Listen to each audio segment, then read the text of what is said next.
Selenium শুক্রক্ষরণ ধ্বজভঙ্গ ভ্রমণের সময়ে মলত্যাগের সময়ে নিদ্রিত অবস্থায় বীর্যপাত ইত্যাদি নানা প্রকার যৌন ব্যাধির একটি ফার্স্ট ক্লাস ঔষধ।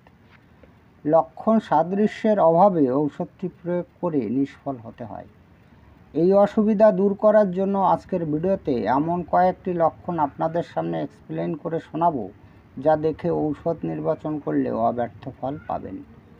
ভিডিওটি ভালো লাগলে লাইক, কমেন্ট, শেয়ার করবেন এবং আপনি যদি এই চ্যানেলে নতুন এসে থাকেন তাহলে চ্যানেলটিকে সাবস্ক্রাইব করে রাখবেন পরবর্তীতে নতুন ভিডিওর নোটিফিকেশন সবার আগে পাওয়ার জন্য। এবার সেলেনিয়াম ঔষধ থেকে গুরুত্বপূর্ণ 8টি লক্ষণ আপনাদের সামনে আমি খুব সহজ সরল ভাষায় ব্যাখ্যা করে শোনাবো। আমি আপনাদের রিকোয়েস্ট করব আপনারা ভিডিওটি না টেনে যদি এগুলো একটু মনোযোগ দিয়ে শোনেন এবং প্রয়োজন বোধে আপনার খাতায় বা ডায়েরিতে লিখে নেন, তাহলে কিন্তু আপনার ঔষধ নির্বাচন করতে ভীষণ সুবিধা হবে। লক্ষণ নম্বর 79, যৌন উত্তেজনার সময়ে লিঙ্গ খুব ধীরে ধীরে উত্থিত হয় এবং উপরের দিকে উত্থিত হয়। যদি এই সেলেনিয়ামের রোগী হয়ে থাকে তাহলে তার লিঙ্গ যখন উত্তেজিত হবে সেই সময়টা কিন্তু অনেকক্ষণ ধরে উত্তেজিত হবে, মানে ধীরে ধীরে ধীরে ধীরে উত্তেজিত হবে এবং সেটা কিন্তু ডান দিকেও উত্তেজিত হয় না এবং বাঁ দিকেও হয় না, হয় উপরের দিকে। এই লক্ষণটি কিন্তু থাকবে। নাম্বার 2তে আসি, অতি দ্রুত শুক্রপাতের সাথে শরীরে কম্পন হয়। এই সেলেনিয়ামের রোগীদের খুব তাড়াতাড়ি বীর্যপাত হয়ে যায় এবং সেই সময় শরীরের ভিতর ঝাঁকুনি বা কম্পন হয়। নাম্বার 3তে আসি, মূত্র অসাড়ে চুইয়ে পড়ে এবং তার বর্ণ লাল। এই যে সেলেনিয়াম ঔষধের রোগীদের যে মূত্র হয় সেই মূত্র কিন্তু চুইয়ে চুইয়ে পড়ে, মানে দ্রুত গতিতে বেরোয় না, চুইয়ে চুইয়ে নিংড়ে নিংড়ে পড়ে এবং সেই মূত্র কিন্তু লাল বর্ণ হয়। নাম্বার 4এ আসি, সর্বাঙ্গীন দুর্বলতা, এবং সেই দুর্বলতা কোনো নির্দিষ্ট কোনো অঙ্গে হয় না। তো আমি বলতে চাইছি যে আমাদের এই সেলেনিয়ামে ঔষধের রোগীদের দুর্বলতা অবশ্যই দেখা যায়, কিন্তু আমাদের কিছু কিছু ঔষধ আছে একটা নির্দিষ্ট অঙ্গে, শরীরে একটা বা দুটো নির্দিষ্ট অঙ্গে দুর্বলতা থাকে। তো আমাদের সেলেনিয়ামের ক্ষেত্রে কিন্তু সেরকমটি হয় না। আমাদের সেলেনিয়ামের রোগীদের অবশ্যই দুর্বলতা থাকে, সেটা কিন্তু সার্বদৈহিক, মানে সর্বাঙ্গে কিন্তু দুর্বলতাটা থাকে। নাম্বার 5এ আসি, শুয়ে থাকার, সঙ্গমের এবং মদের এই 3টি ইচ্ছার একটি ইচ্ছাও যদি না থাকে সেখানে সেলেনিয়াম ঔষধটি ব্যবহার করা কিন্তু বৃথা।